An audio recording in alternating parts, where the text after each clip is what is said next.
Hello students.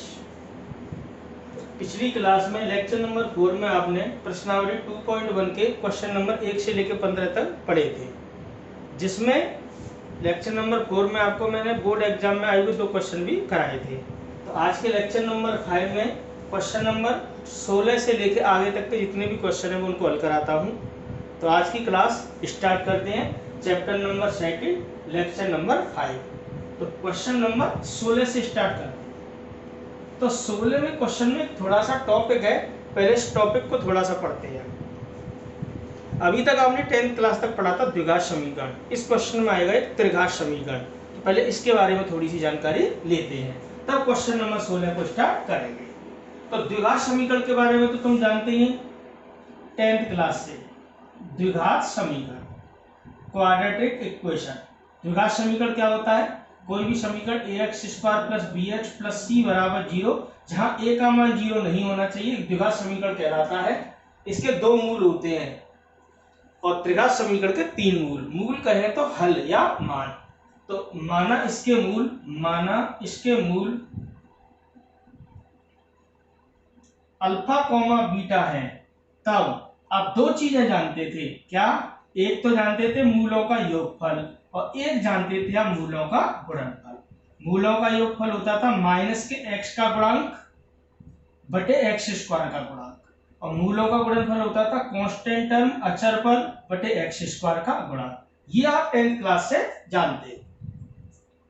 इस question को करने के लिए जो प्रश्नावली 2.1 में 16 का क्वेश्चन, उसमें त्रिघात समीकरण है, तो त्रिघात समीकरण के बारे में और जान लेते हैं। ये अलग से थोड़ा सा नोट कर लेना, त्रिघात समीकरण। तो इसी प्रकार होता है त्रिघात समीकरण। कोई भी वेरी कांस्टेंट आ सकते हैं, ax³ + bx² + cx + d = 0, जहां a का मान 0 नहीं होना चाहिए, एक त्रिघात समीकरण कहलाता है। द्विघात समीकरण में 2 मूल होते हैं, तो त्रिघात समीकरण में 3 मूल। माना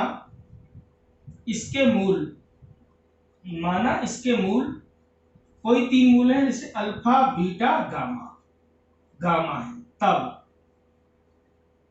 3 बातें इसमें याद रखनी है। जैसे मूलों का योगफल, मूलों का गुणनफल, वहां तो 2 ही बातें होती है इसमें, केवल मूलों का योग और मूलों का गुणनफल। यहाँ पर 3 होती है। पहला तो मूलों का योग क्या होता है? वही इसमें क्या होता है, -x² का गुणांक बटे x³ का गुणांक। गुणांक का मतलब कोफिशिएंट।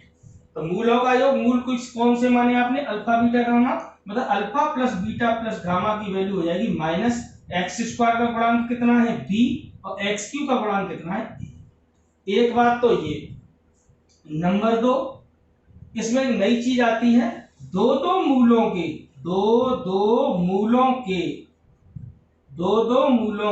गुणनफल का योग। दो मूलों के गुणनफल का योग, ये होता है क्या? x का गुणांक बटे x³ का गुणांक। ये समझिए, दो मूलों के गुणनफल का योग क्या होता है? जैसे 3 मूल है, अल्फा बीटा गामा, तो alpha beta plus beta gamma plus gamma alpha. इस तरीके से अल्फा बीटा, बीटा गामा और गामा अल्फा बराबर क्या था? x का गुणांक कितना है? c अपॉन x³ का गुणांक कितना है? a। तो ये नई चीजें सीख रहे हो आप त्रिघात समीकरण की। पहली बात, दूसरी बात और तीसरी बात मूलों का गुणनफल। मूलों का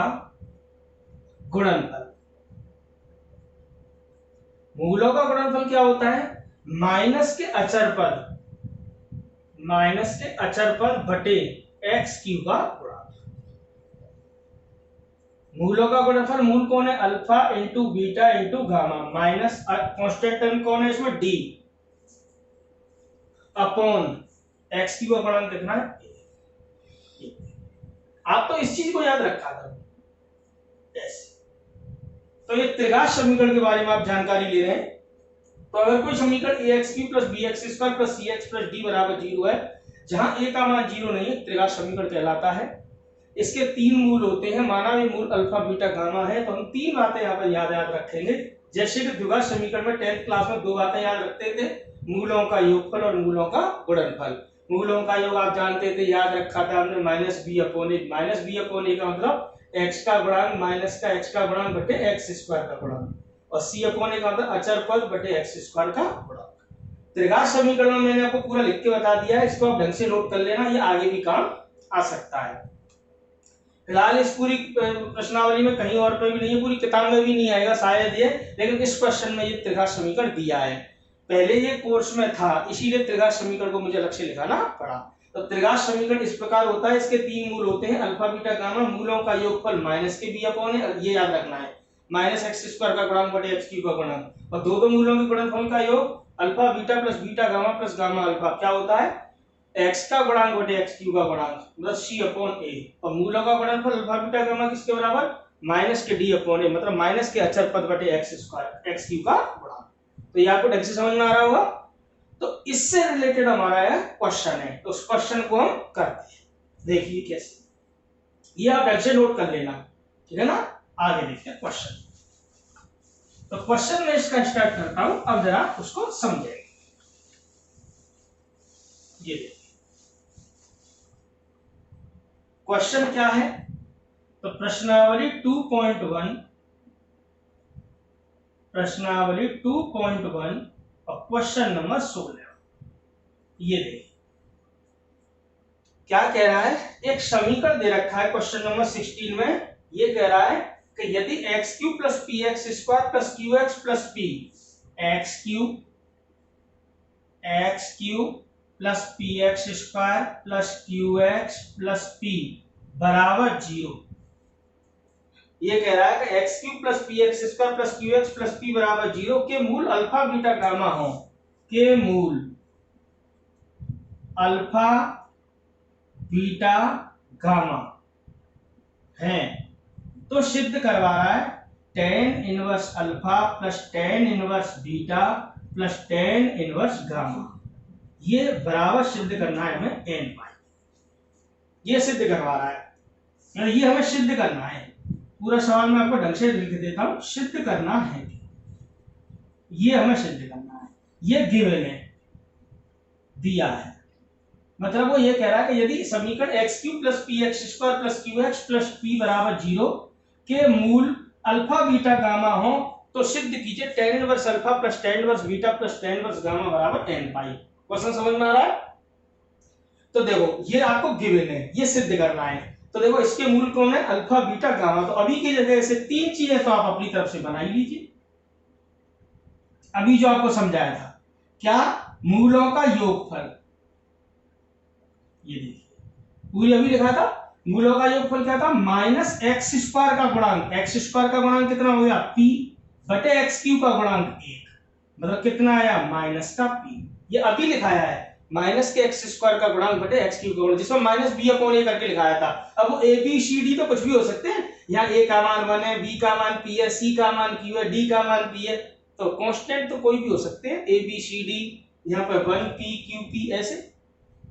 दूसरी चीज, दो मूलों के गुणनफल का योग, ये देखिए क्या लिखाया था मैंने, x का गुणांक बटे x क्यूब का गुणांक, अब x का गुणांक यहाँ पे कितना है q बटे x क्यूब का गुणांक 1, क्या आएगा q, अभी की थ्योरी से, त्रिघात समीकरण से। और क्या लिखाया था, मूलों का गुणनफल, ये क्या था माइनस के अचर पद कांस्टेंट टर्म, अचर पद क्या है बिना x वाला, मतलब p बटे x क्यूब का गुणांक कितना आया माइनस। तो ये तीनों चीजें हमने पूर्व अपनी नॉलेज से, जो कि अब आपको समझाई थी, उससे हमने लिख लिया। ये सिद्ध करना है, तो इसकी LHS ले दी। अभी इस क्वेश्चन में एक चीज और पूछी है, वो भी मैं आपको अलग से बताऊंगा। ये सिद्ध करना है हमें कि tan inverse alpha plus tan inverse beta plus tan inverse gamma बराबर किसके होगा, n पाई के। ये कह रहा है इसको सिद्ध कीजिए। क्वेश्चन उसका समझ में आ गया। वो ये कह रहा है कि यदि समीकरण x cube plus P x square plus Q x plus P बराबर 0 के मूल अल्फा बीटा गामा हो, तो सिद्ध कीजिए कि tan inverse alpha plus tan inverse beta plus tan inverse gamma बराबर n पाई। और इसी में एक चीज और पूछिए, ऐसी विशेष परिस्थिति भी ज्ञात कीजिए जब ये वैल्यू इसके बराबर नहीं होगी, तो वो मैं क्वेश्चन में भी आपको जोड़ूंगा। तो ये उन्होंने जो दिया था, इसके तीन मूल, तो मैंने तीन बातें इसकी लिख ली, मूलों का योगफल, दो मूलों के गुणनफल का योगफल और मूलों का गुणनफल। समझ में आ रहा है।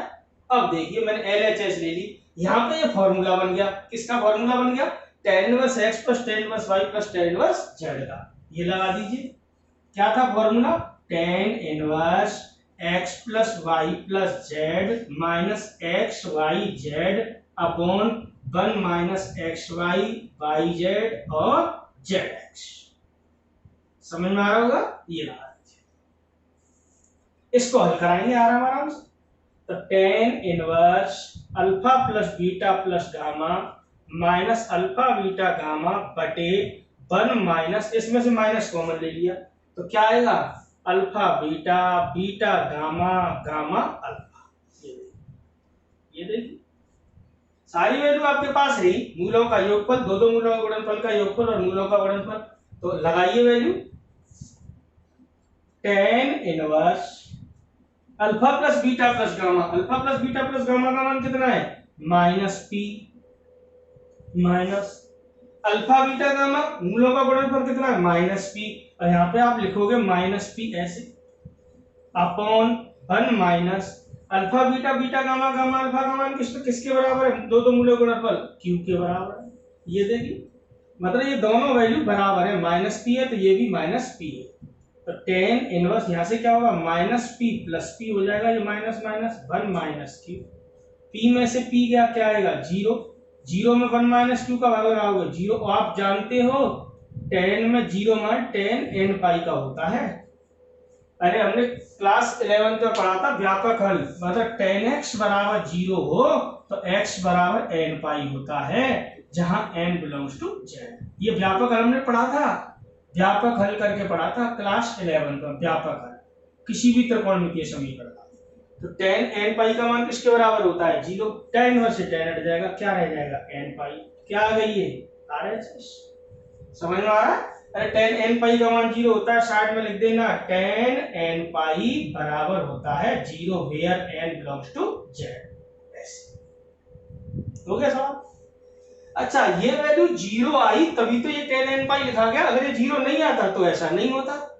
तो वह विशेष परिस्थिति यही होगी कि जीरो नहीं आना चाहिए। और जीरो कब आया है, ये जब ये देखो माइनस का पी और प्लस का पी, पी में से पी जाएगा, कितना बचेगा, जीरो। मतलब मूलों का योगफल और मूलों का गुणनफल बराबर आया है, ये भी माइनस पी, ये भी माइनस पी, तभी तो ये वैल्यू जीरो हुई है, क्योंकि यहां से तो माइनस माइनस क्या हो गया, प्लस। तो ये अगर वैल्यू बराबर नहीं आएंगी तो ये जीरो नहीं होगा, और जीरो नहीं होगा तो इसको tan n पाई के बराबर नहीं कहा जा सकेगा, और tan n पाई के बराबर नहीं होगा तब हम नहीं सिद्ध कर पाएंगे कि tan inverse alpha plus tan inverse beta plus tan inverse gamma बराबर n पाई। तो वो विशेष परिस्थिति यही है, वो जगह ऐसा, मतलब वह विशेष परिस्थिति ज्ञात कीजिए जब ऐसा नहीं होगा। ये ऐसा कब नहीं होगा, कॉमन सेंस है, ये जीरो के बराबर नहीं आए। और जीरो के बराबर कब आया है, जब ये इससे इसमें से ये गया है, मतलब ये दोनों वैल्यू बराबर आएंगे तभी तो इससे घटा है, पी से भी तभी तो जीरो आया है। तो इसमें एक कड़ी और लिख देना कि वह विशेष परिस्थिति, वह विशेष परिस्थिति, ये अलग से जोड़ दिया है। क्वेश्चन तो आपका मेन क्वेश्चन तो वहीं तक ही था, वह विशेष परिस्थिति जब ऐसा नहीं होगा।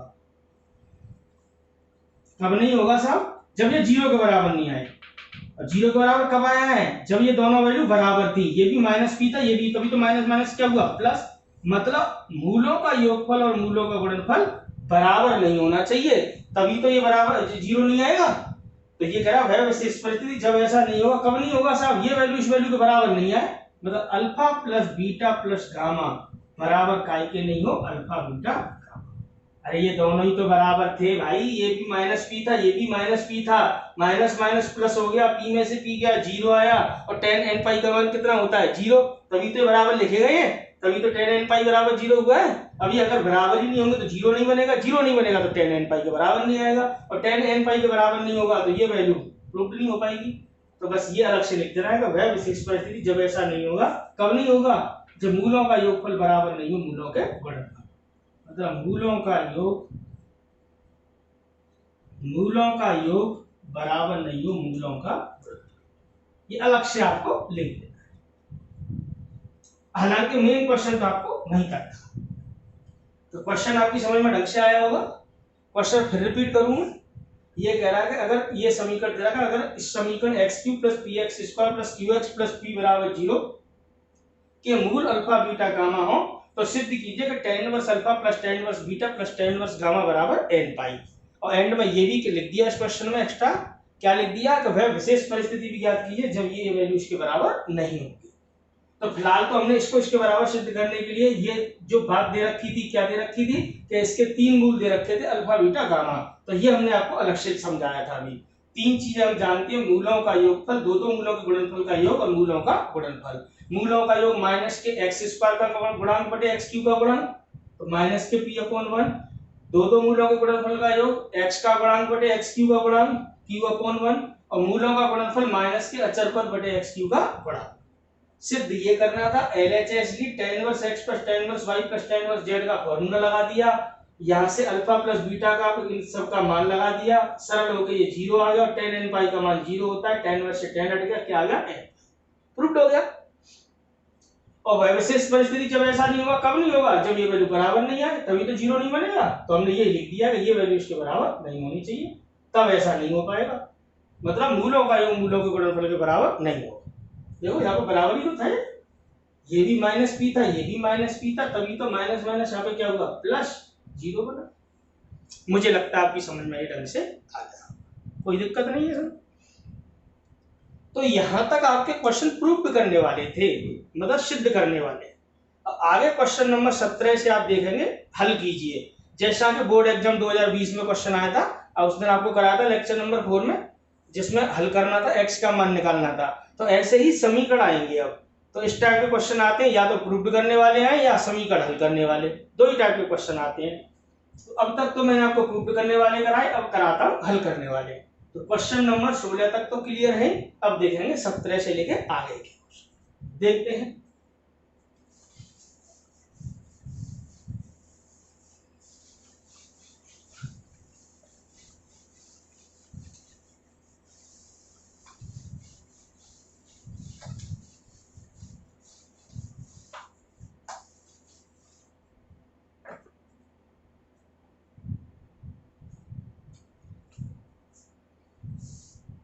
लेक्चर नंबर ये हमारा 5वां है।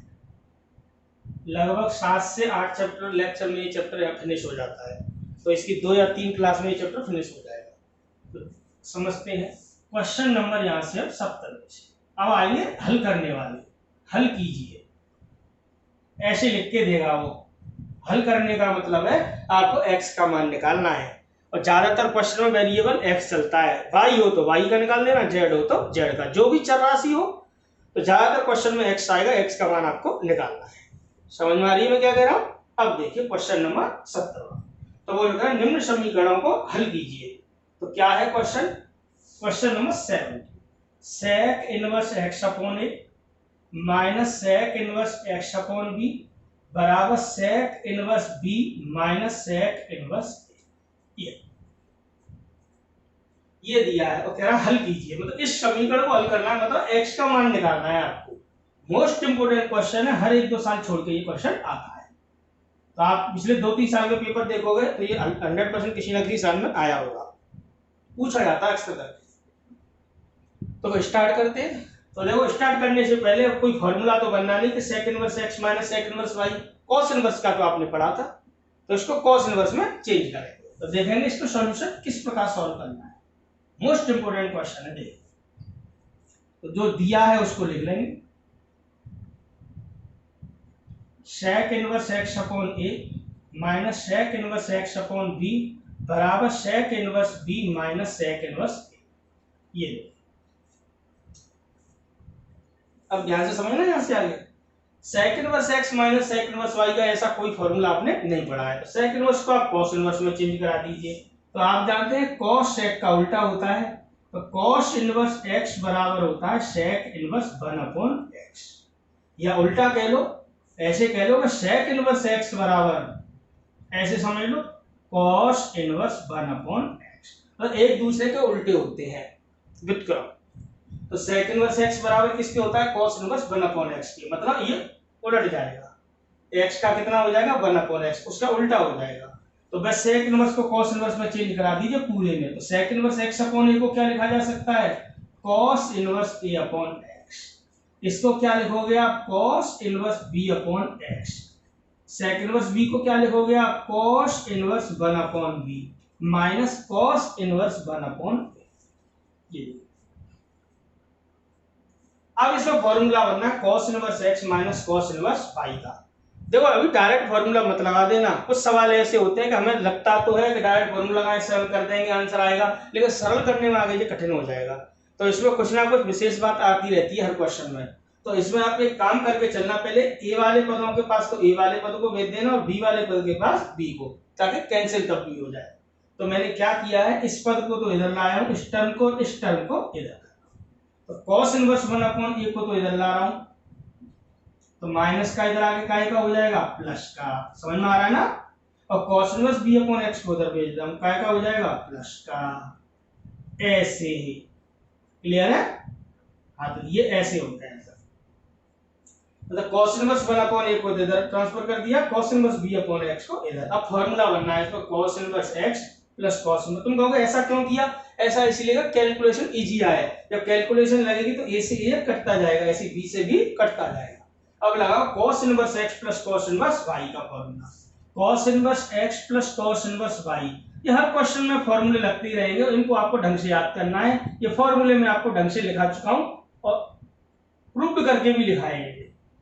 ये देखिए, ये होता है cos inverse x plus cos inverse y। तो इस फॉर्मूले को यहाँ पे अप्लाई करा रहा हूं मैं। x की जगह ये है, y की जगह ये है, इसमें x की जगह ये है, y की जगह ये है, ये लगाना है यहाँ पर। तो लगाएं, देखिए cos इनवर्स xy ये इनटू ये, यही तो फायदा हुआ 1 अपॉन a से 1 अपॉन 1। अगर इसके साथ इसको लेके चलता मैं तो यहाँ पे कैंसिल नहीं हो पाता।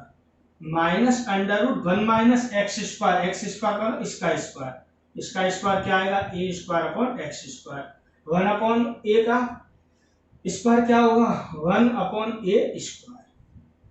जो काम ऐसा हुआ है सेम काम इधर चलेगा। इसमें LHS से RHS निकालते, दोनों साइड को साथ लेके चलना है, x का मान निकालना है। तो cos inverse b upon x plus cos inverse 1 upon b इसको हल करेंगे। cos इनवर्स क्या आएगा यहाँ से, b upon x into 1 upon b minus under root 1 upon b square upon x square under root 1 upon b square. ये देखिए cos inverse से cos इनवर्स आप डायरेक्ट हटा देंगे, काटते नहीं डायरेक्ट हटा देंगे। यहाँ पे क्या होगा, 1 अपॉन a से 1 अपॉन a, यहाँ पर 1 अपॉन b से 1 अपॉन b हट जाएंगे। तो क्या बचेगा यहाँ से 1 upon x minus under root, इनको एक साथ लिख सकते हो 1 upon a square upon x square into 1 upon a square. जो under root x into under root y under root x y हो जाता है। गुणा में और भागफल में एक साथ अंडर रूट लगा देते हैं, योग और अंतर में नहीं लगाते। ऐसे ही क्या होगा, यहाँ से क्या बचा 1 अपॉन x, इसको एक साथ लिख सकते हो दोनों इस प्रकार। ये देखिए समझ में आ रहा होगा। यहाँ पर क्या होगा, 1 अपॉन x उधर जाएगा तो 1 अपॉन x प्लस का हो जाएगा, माइनस का होगा तो 1 अपॉन x से 1 अपॉन x कैंसिल हो जाएगा। समझ में आ रही होगी ये बात। अगले स्टेप पे क्या होगा, ये वैल्यू इसके बराबर, अर्थात माइनस के under root 1 minus a square upon x square into 1 minus 1 upon a square, और यहाँ माइनस के under root 1 minus b square upon x square into 1 minus 1 upon b square. क्या होगा, माइनस से माइनस हट जाएगा, दोनों ओर वर्क करा देना, अंडर रूट हट जाएगा। तो दोनों ओर वर्क करा दिया। समझ में आ रहा है, स्टेप समझ में आ रहे होंगे ढंग से। अंडर रूट से अंडर रूट काटते नहीं है, वर्क करके लिख देते हैं। तो दोनों ओर वर्क करने पर, दोनों ओर वर्क करने पर, ये देखिए आपके ढंग से समझ में आता चलेगा। ये कराइए दोनों ओर वर्क, अंडर रूट यहाँ से हट जाएगा, अंडर रूट यहाँ से, तो क्या बचेगा यहाँ से 1 minus a square upon x square into 1 minus 1 upon a square. यहाँ पर क्या आएगा 1 minus b square upon x square into 1 minus 1 upon b square. अब इसको हल करा लो, गुणा कीजिए, 1 का 1 से होगा तो 1 आएगा, 1 का 1 अपॉन a स्क्वायर से होगा तो 1 अपॉन a स्क्वायर आएगा, इसका इससे होगा a square upon x square, ये माइनस माइनस क्या हो जाएंगे प्लस। अब जब इसका गुणा इससे होगा तो a square upon x square का गुणा 1 अपॉन a स्क्वायर से, तो a स्क्वायर से a स्क्वायर कैंसिल हो जाएगा। डायरेक्ट सरल करके लिख सकते थे, लेकिन ऐसे करके लिख दो। 1 का 1 से होगा 1 आएगा, माइनस 1 अपॉन बी स्क्वायर, इसका इससे होगा b square upon x square, और जब इसका इससे होगा तो minus minus plus, b square से बी स्क्वायर कट जाएगा, क्या रह जाएगा 1 अपॉन एक्स स्क्वायर। जैसे यहां पर ये कटेगा तो क्या बचेगा 1 अपॉन एक्स स्क्वायर। तो इस टर्म को आप डायरेक्ट लिख सकते हो, क्या ऐसे, जिससे कैलकुलेशन करने में आपको कोई तकलीफ ना हो। मतलब इसका गुणा इससे हो गया, ये आया, इसका गुणा इससे ये आया, ए स्क्वायर अपॉन एक्स स्क्वायर का ये, अब ए स्क्वायर अपॉन एक्स स्क्वायर का गुणा 1 अपॉन ए स्क्वायर से होगा तो क्या होगा माइनस माइनस तो क्या हो जाएंगे प्लस, ए स्क्वायर से ए स्क्वायर कट जाएगा, क्या आएगा 1 अपॉन एक्स स्क्वायर। और इसी प्रकार यहां पर गुणा किया, 1 का 1 से 1 आएगा, 1 upon b square upon x square का b square upon x square, इसका इससे होगा minus minus plus, b square से बी स्क्वायर कैंसिल। आ रही है कैलकुलेशन समझ में, कहीं दिक्कत नहीं आने वाली आपको। अब यहाँ पर क्या होगा, देखो 1 उधर जाएगा तो माइनस का होगा तो 1 से 1 कटेगा, ऐसी 1 अपॉन एक्स स्क्वायर उधर जाएगा तो इससे ये कट, तो ये 4 टर्म बच जाएंगे। एक्स वाले पर को तो एक्स वालों के पास भेज देना, कांस्टेंट को कांस्टेंट के बाद। तो देखिए यहां से क्या बचा है, एक स्टेप थोड़ा और बढ़ा लो, कोई फर्क नहीं पड़ता, 3 नंबर में आएगा, एक लाइन ज्यादा लिख जाएगी तो भी कोई दिक्कत नहीं है। तो एक्स वालों के पास, कांस्टेंट को कांस्टेंट के पास, तो b square upon x square को इधर ला रहा हूं, 1 अपॉन ए स्क्वायर को इधर, तो b square upon x square इधर आगे काय का हो गया प्लस का ऐसे, और ये 1 अपॉन ए स्क्वायर ये भी जाके उधर काय का हो गया प्लस का ऐसे। क्या बचेगा, यहां से एक्स स्क्वायर आप एलसीएम लेंगे तो यहां से क्या आएगा b square minus a square, यहां से लघुत्तम लेंगे आप a square b square, b square इधर ए स्क्वायर इधर, b square minus a square, b square minus a square से एक बार कट जाएगा, एक बार कट जाएगा, तो इसको 1 अपॉन एक्स स्क्वायर बराबर 1 अपॉन ए स्क्वायर बी स्क्वायर, तो एक्स स्क्वायर बराबर क्या आएगा ए स्क्वायर बी स्क्वायर, तो एक्स बराबर क्या आएगा प्लस माइनस ए। ये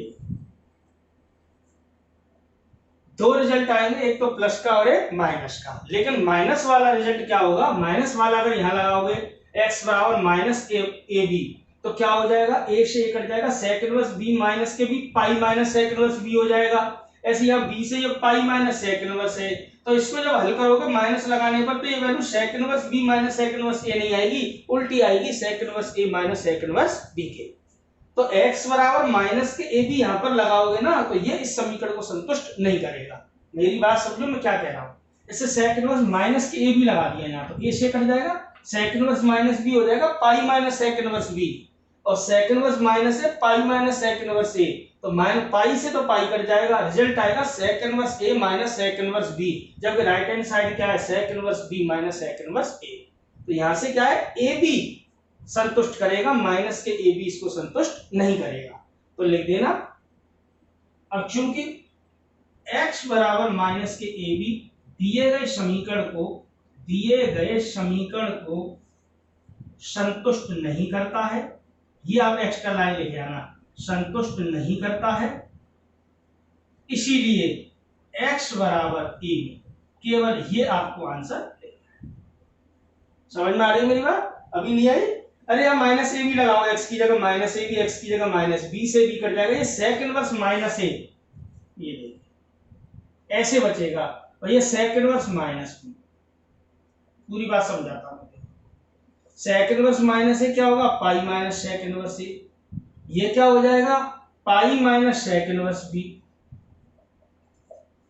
यहाँ पे ए माइनस के ए बी लगाओगे तो ए से ए कट जाएगा, यहाँ आएगा बी यहाँ आएगा, तो ये pi minus sec inverse b है, पाई माइनस सेक इनवर्स ए। अगले स्टेप पर क्या होगा पाई माइनस सेक इनवर्स पाई से पाई कट जाएगा, ये प्लस का हो जाएगा, तो ये राइट हैंड साइड है ना सेक inverse a minus sec inverse b आएगा, तो ये संतुष्ट इसको नहीं कर पाएगा, तो ये आपको लिख देना है, बस इतना सा। समझ में आ रही होगी बात? क्योंकि सेक इनवर्स माइनस एक्स किसके बराबर होता है pi minus sec inverse x के, तो यहाँ सेक इनवर्स माइनस बी बचेगा, माइनस ए बी ए से कट जाएगा ना, और ये sec inverse minus a minus अंदर जाएगा, पाई से पाई कट जाएगा, sec inverse a minus sec inverse b आएगा, जबकि ये क्या है sec inverse b minus sec inverse a, इसीलिए वो लाइन लिखी गई है। तो आप इसको हटा दो, तो एक ये लाइन आपको एक्स्ट्रा लिखनी है, ये लो। तो फिलहाल ये आपकी समझ में आ रहा होगा, कहीं कोई दिक्कत नहीं। तो यहाँ पर ये माइनस वाला डायरेक्ट ही कर देना, एक्स स्क्वायर बराबर ए स्क्वायर बी स्क्वायर, तो एक्स बराबर खाली ए बी ले देना। वैसे डबल वैल्यू यहाँ पर पॉसिबल है, लेकिन यहाँ x बराबर माइनस ए बी दी गई कंडीशन को सेटिस्फाई नहीं कर पा रहा है, इसीलिए इसका केवल एक ही हल है, सेक x बराबर ए बी, x बराबर ए। समझ में आया होगा? मोस्ट इंपोर्टेंट क्वेश्चन है, ढंग से इसको तैयार कर लेना, हो सकता है इस बार के बोर्ड एग्जाम में 2021 के में ये क्वेश्चन पूछा जाए।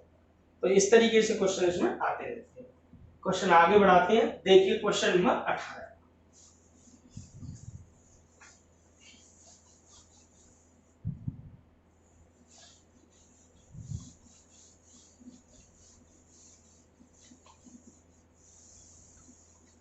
एक ही टाइप के क्वेश्चन है लगभग, ये बहुत इजी है, इनको ढंग से पढ़ना है, कहीं दिक्कत नहीं है, केवल फॉर्मूला बेस्ड क्वेश्चन है। तो देखेंगे क्वेश्चन नंबर 18, ये क्या कह रहा है, वही सब हल करने हैं। cos inverse x square minus 1 बटे एक्स स्क्वायर प्लस 1 ऐसे, plus tan inverse 2x upon x square minus 1, 2x upon x square minus बराबर क्या है 2 पाई अपॉन 3।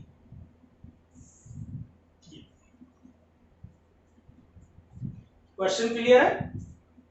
ये इसको हल करना है, x का मान निकालना है, तो ये डायरेक्ट फॉर्मूले भी बनने हैं या इसमें वैल्यू पुट अप करके देख लो।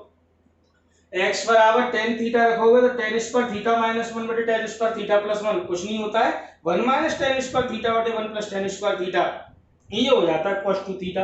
या डायरेक्ट वैल्यू लगो, देखो आपको जो मैंने फॉर्मूला प्रूव करवाया था 2 tan इनवर्स x का, वो किसके बराबर था, tan inverse 2x upon x 1 minus x, ये आपको प्रूव करवाया था। और इसी के साथ प्रश्नावली 2.1 में क्वेश्चन नंबर 6 में दो वैल्यू और सीखी थी, जो कि मैंने तीनों बराबर बनाए थे। 2 tan inverse x sin inverse के रूप में क्या होता है, sin inverse 2x upon 1 plus x square, और cos इनवर्स के रूप में क्या पढ़ा था आपने, cos inverse 1 minus x square बटे 1 प्लस x स्क्वायर। ये तो मैंने आपको फॉर्मूला में सिद्ध करवाया था, और ये चीज आपको क्वेश्चन नंबर 6 में प्रूव करवाई थी प्रश्नावली 2.1। तो 2 tan इनवर्स x को ये भी लिखा जा सकता है, 2 tan इनवर्स x को ये भी लिखा जा सकता है।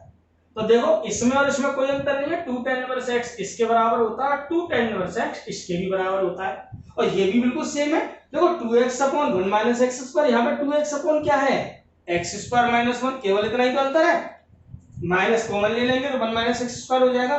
देखो 1 प्लस x स्क्वायर कहो या x स्क्वायर प्लस 1 कोई फर्क नहीं पड़ता, इसमें से भी माइनस कॉमन लेंगे तो क्या हो जाएगा 1 माइनस एक्स स्क्वायर, तो cos inverse 1 minus x square बटे 1 प्लस एक्स स्क्वायर किसके बराबर हो जाएगा, 2 tan इनवर्स x के। तो आप डायरेक्टली फॉर्मूला का प्रयोग करके कर सकते हो, या कुछ टीचर इसको x बराबर tan थीटा मान के करते हैं, तो फॉर्मूला ही बनता चला जाता है, वही tan स्क्वायर थीटा माइनस, फिर माइनस कॉमन लेना पड़ेगा, आप डायरेक्ट फॉर्मूला भी लगा सकते हो। तो अलग अलग किताबों में अलग अलग टीचर अलग अलग तरीके से प्रेजेंट कर देते हैं, तो आप तो डायरेक्ट फॉर्मूला लगाइए, इजी होता चला जाएगा और वेल इंप्रेशन से सवाल खत्म होगा। देखिए तो इसमें क्या किया है हमने, देखो एक्स स्क्वायर प्लस 1 को तो आप लिख सकते हो 1 प्लस एक्स स्क्वायर, लेकिन इसको नहीं लिख सकते, तो माइनस कॉमन लेना पड़ेगा, ये क्या हो जाएगा 1 माइनस एक्स स्क्वायर। समझ में आ रहा है ये, कोई दिक्कत, अरे एक्स स्क्वायर प्लस 1 को तो इसमें से माइनस कॉमन ले दिया, ये देखिए, तो माइनस कॉमन लोगे इसमें से, इसको तो एक्स स्क्वायर प्लस 1 को 1 प्लस एक्स स्क्वायर लिख दो, कोई फर्क नहीं पड़ता, इसमें से माइनस कॉमन लोगे तो क्या हो जाएगा 1 माइनस एक्स स्क्वायर। समझ में आ रहा है, प्लस इसमें से माइनस कॉमन ले लो, माइनस को ऊपर लिख दो या नीचे लिख लो, कोई फर्क नहीं पड़ता, ये देखो ऐसे लिखो या ऐसे लिखो या ऐसे लिखो, ये सब बात एक ही है।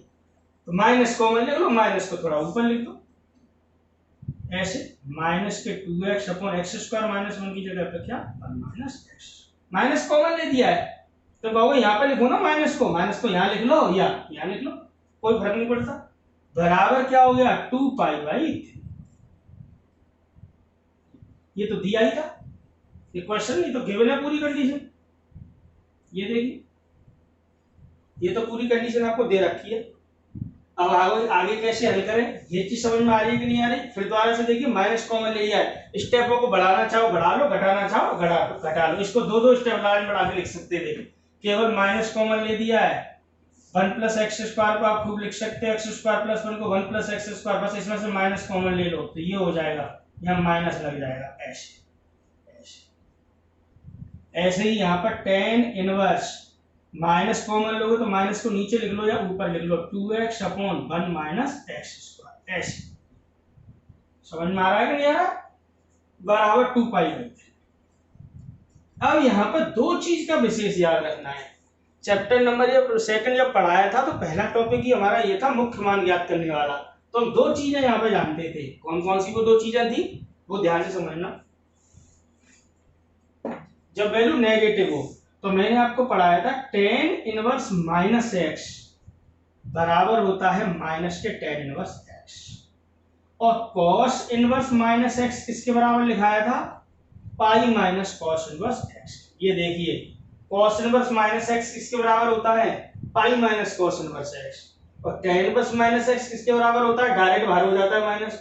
मैंने आपको लिखाया था साइन इनवर्स, टेन इनवर्स और कोसेक इनवर्स में जो माइनस होता है वो सीधा बाहर, मतलब sine inverse minus x minus sine inverse x होता है, tan inverse minus x minus ten inverse x होता है, और cosec inverse minus x minus cosec inverse, minus direct बाहर हो जाता है। और कॉस इनवर्स, सेक इनवर्स और कॉट इनवर्स इनमें पाई माइनस करके लिखा जाता है।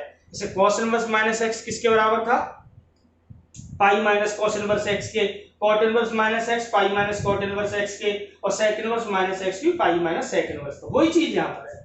तो देखो कॉस इनवर्स माइनस पूरे को एक्स समझिए तो इसको कैसे लिखोगे, पाई minus cos inverse x, x की जगह पे ये देखिए, अरे एक्स की जगह ये है cos inverse minus x, cos inverse minus x किसके बराबर हो गया, पाई माइनस कॉस इनवर्स एक्स के, तो काय के बराबर हो गया पाई, और इसमें क्या हुआ माइनस सीधा बाहर हो जाएगा। ये देखिए कहीं कोई दिक्कत वाली बात नहीं, ये आपकी ढंग से समझ में आ रहा होगा। यहाँ पर क्या होगा, पाई माइनस ये वैल्यू किसके बराबर हो गई, 2 tan इनवर्स x के फॉर्मूला है। देखिए 2 tan इनवर्स x इसके बराबर होता है। तुम कहोगे ये तो क्वेश्चन है ऐसा कुछ नहीं होता, नहीं, इसको आप फॉर्मूले की तरह व्यवहार कर सकते हो, इसमें कोई दिक्कत नहीं।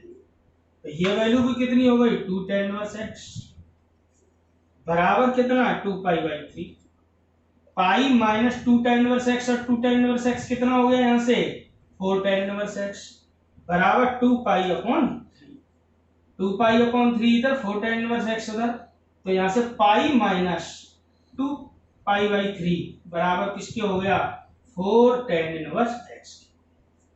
आपके ढंग से यहाँ से समझ में आ रहा होगा, कहीं कोई दिक्कत नहीं। एलसीएम लोगे 3 पाई में से 2 पाई जाएंगे, कितना बचेगा यहाँ से पाई अपॉन 3। ये देखिए आगे पीछे लिख सकते हो दोनों को, तो 4 tan इनवर्स x बराबर किसके आएगा, पाई अपॉन 3 के, 4 का भाग लगा दोगे तो tan इनवर्स x किसके बराबर हो जाएगा, पाई अपॉन 12। और वही वाली बात tan इनवर्स x बराबर थीटा, तो x बराबर tan थीटा तो होगा, tan इनवर्स को उधर भेज दीजिए, तो x बराबर क्या आएगा tan पाई अपॉन 12। देखिए tan पाई अपॉन 12 का मतलब एक तरीके से क्या हो गया, पाई का मान 180 डिग्री होता है, 12 का भाग लगाओ 15 डिग्री, मतलब tan 15 डिग्री है, और tan 15 डिग्री का मान निकाला जा सकता है कैसे, tan 45 माइनस 30 कर लो या 60 माइनस 45, और tan a माइनस b के फॉर्मूले से। चैप्टर नंबर 3 क्लास 11 में आपने पढ़ा था tan 15 डिग्री का मान ज्ञात करना, 15 डिग्री 75 डिग्री। हालांकि आपकी आंसर की में यही तक है, वैसे इसको सॉल्व करना चाहो तो कैसे करोगे, ये 15 डिग्री के बराबर हो जाएगा, और 15 डिग्री को लिख देना 60 माइनस 45, और tan a माइनस b का formula tan a minus tan b upon 1 plus tan a tan b से इसको सरल करा देना, तो √3 माइनस 1 अपॉन √3 प्लस 1 और का परमेकरण कराओगे तो ये पूरा मान आ जाएगा। लेकिन आपकी आंसर की में यही तक है, तो इसलिए मैंने यही तक कराया है, आप चाहे तो इसको आगे कर सकते हो। समझ में आ रहा है किस तरीके से हल किया है, किस तरीके से x का मान निकाला है, तो इसमें कहीं दिक्कत नहीं है।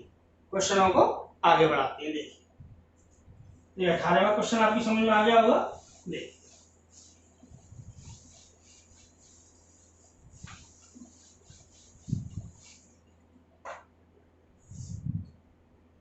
क्वेश्चन नंबर 19 समझेंगे अब, है ना, ढंग से। क्या है क्वेश्चन नंबर 19। सब एक ही पैटर्न के क्वेश्चन है। देखो क्वेश्चन नंबर 19 में और 20 में ये क्वेश्चन इजी है। इन दो क्वेश्चन को आपसे घर से करने को दूंगा, समझा देता हूं करना क्या है। तो tan इनवर्स 1/1 + 2x, ये आपके दो क्वेश्चन ऐसे आए हैं जिनको आप घर पे आसानी से कर सकते हो। प्लस tan इनवर्स 1/4x + 1 या 1 + 4x कुछ भी कह लो, बराबर किसके है, tan इनवर्स 2/x²। तो हल करना है। तो आपको करना क्या है इस सवाल में, इसको x समझ लो, इसको y, tan inverse x + tan inverse y का लगा दीजिए फॉर्मूला। ये आपको पूरी कैलकुलेशन घर पे करनी है, मैं तो आपको यहाँ पर समझा रहा हूँ। tan inverse x + tan inverse y का क्या फॉर्मूला होता है, tan इनवर्स x + y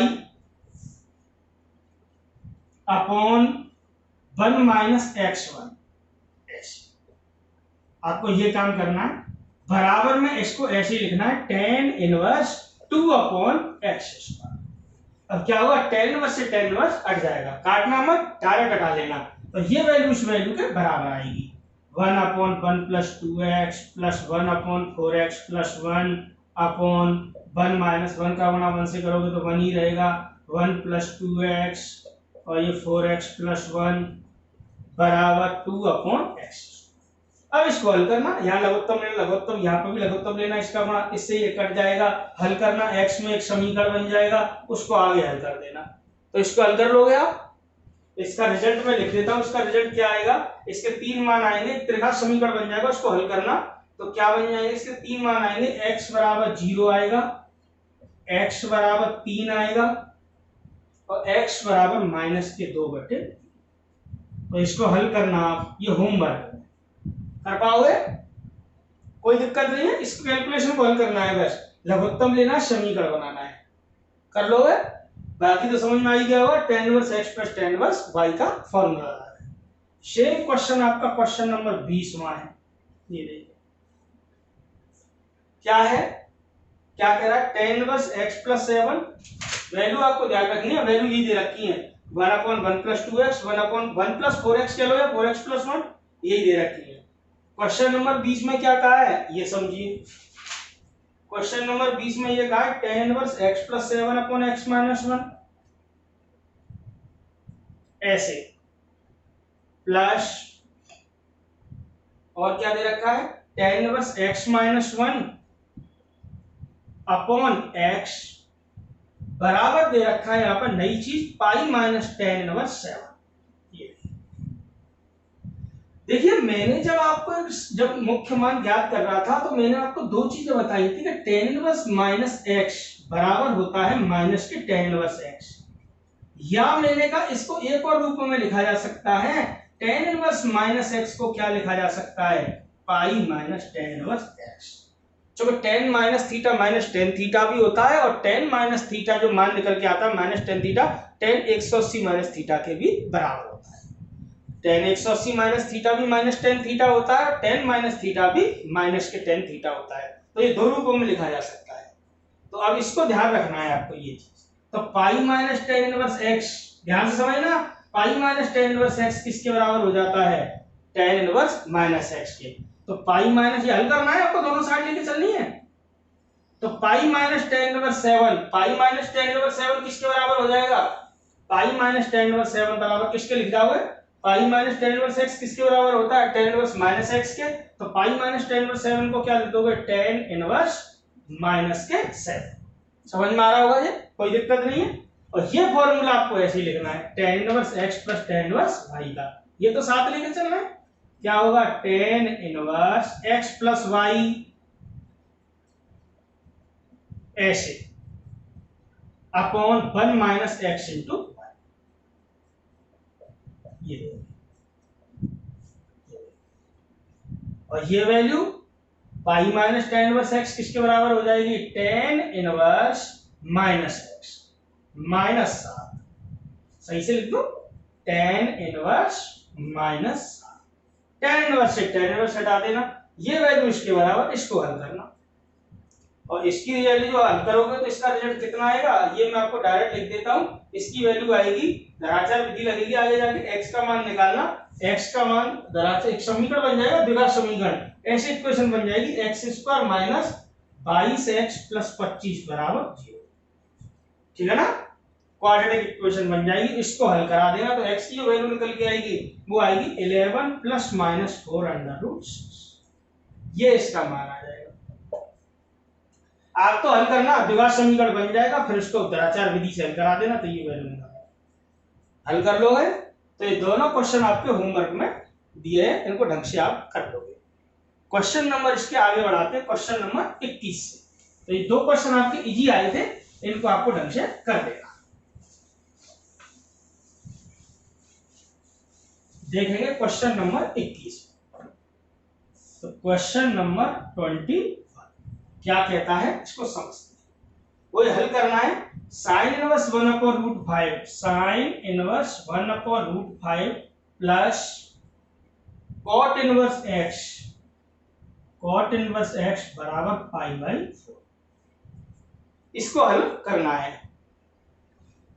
तो देखिए इसको समझेंगे। इस प्रकार के जितने भी क्वेश्चन आए, एक चीज का आपको विशेष याद रखना है। किस चीज का? कि इसमें जो x वाला जो पद है ना उसको एक तरफ रखना, बिना x वालों को एक तरफ, मतलब x वाले पद को एक तरफ कर देना। आप x वाले पद से आपको कोई भी छेड़खानी नहीं करनी है। समझ में आ रहा है? x वाले पद को डिस्टर्ब आपको नहीं करना। तो कॉट इनवर्स x को तो मैंने इधर ही रखा। अरे ये तो प्रतिलोम प्रतिफलन कोण होते हैं, तो ये कोई दो कोण है जिनका मान π/4 के बराबर है योगफल। इस कोण को इधर भेज दो। ये देखिए सवाल इजी से इजी होता चला जाएगा। अब कैसे करें? गुरुजी कोई फॉर्मूला तो बन नहीं रहा कि pi sine inverse x plus sign inverse y, ऐसा कुछ फॉर्मूला बन नहीं रहा। बनेगा। देखिए आप π/4 को साइन इनवर्स के रूप में लिख दिए। अच्छा एक बात बताओ, साइन π/4 का मान कितना होता है? 1/। अरे साइन 45 का मान 1/√2 होता है। तो अब π/4 किसके बराबर? अरे साइन थीटा बराबर x है, तो थीटा बराबर क्या हो जाएगा? साइन इनवर्स x हो जाएगा कि नहीं हो जाएगा? ऐसे तो साइन π/4 अगर 1/√2 के बराबर है तो π/4 किसके बराबर हो जाएगा? साइन इनवर्स 1/√2 के।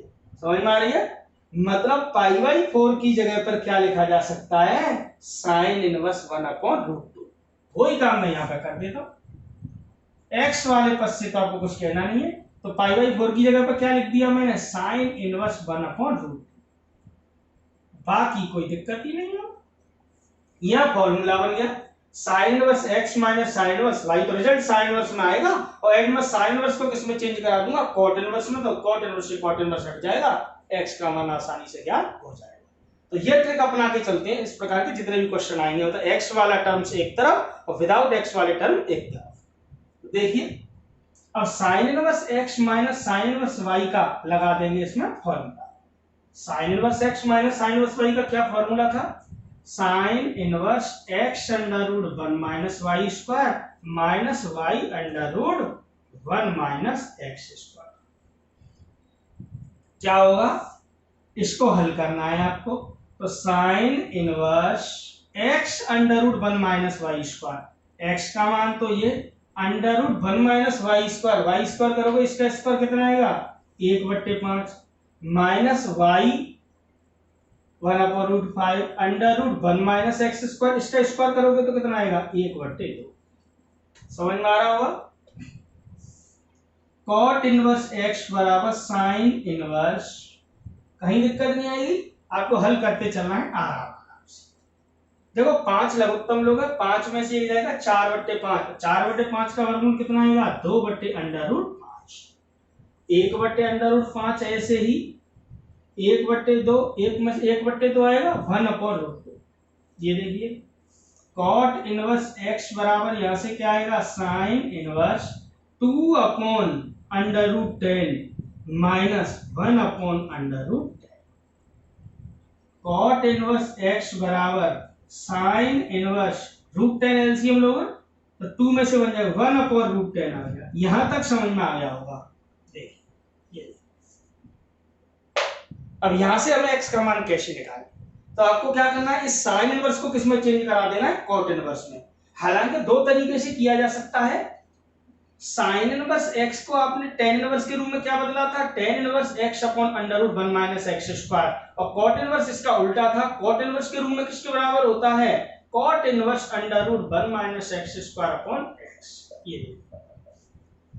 ये आपको मैंने शायद लेक्चर नंबर सेकंड या थर्ड में ही बताया था, प्रतिलोम प्रतिफलनों में पारस्परिक संबंध। संबंध क्या होती हैं, मतलब एक प्रतिलोम प्रतिफलन को किसी अन्य के रूप में कैसे बदला जा सकता है। तो साइन इनवर्स एक्स बराबर किसके होता है, cot inverse under root one minus x square बटे एक्स। एक्स की जगह पे ये चलाना है, तो sine inverse one upon root ten को कॉट इनवर्स में बदल जाओगे। अब दरअसल में होता क्या है, कभी कभार कंफ्यूजन में क्या होता है कि हम ये फॉर्मूले भूल जाते हैं, क्योंकि ये कोई स्टैंडर्ड फॉर्मूले तो है नहीं, बनाते हम रिलेशन है नहीं, तो गलती हमसे होने के चांस रहते हैं। तो आप ये काम ना करके एक त्रिभुज बना सकते हो। क्या बना सकते हो, त्रिभुज।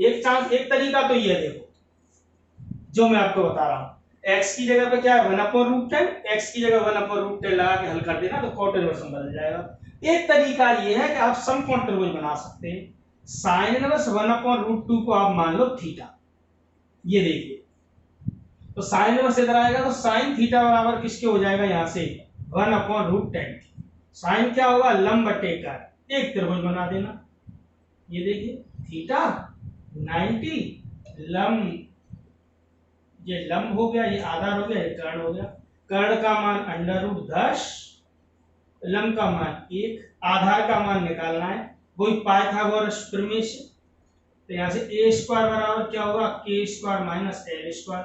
तो a स्क्वायर बराबर k स्क्वायर अंडर रूट 10 का वर्ग तो 10 हो जाएगा, 1 का वर्ग 1 हो जाएगा, तो a स्क्वायर बराबर 9 आएगा। तो a बराबर कितना आएगा, 3, और a बराबर 3 आ गया। तो cot थीटा बराबर क्या होता है, लंब बटे आधार बटे लंब, क्या आएगा 3 बटे 1। अरे आधार बटे लंब भी तो होता है भाई, तो यहाँ से थीटा बराबर क्या हो जाएगा, cot इनवर्स 3 बटे 1 लिखने की कोई जरूरत नहीं है।